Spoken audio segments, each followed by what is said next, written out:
Hello guys, আমরা আজকে যাচ্ছি বান্দরবনে নদীপথে কিছু মোটা পোলাপানের সাথে।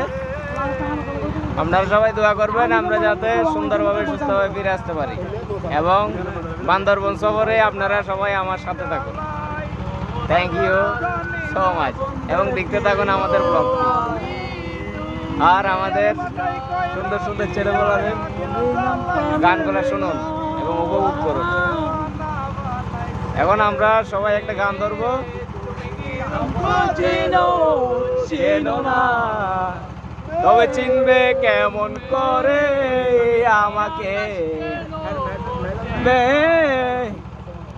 তুমি কি দুঃখ চেনো না সে তুমি কেন এত অচেনা হলে, সেই আমি কেন তোমাকে দুঃখ দিলে, কেমন করে এত অচেনা বলে তুমি কিভাবে কেন এত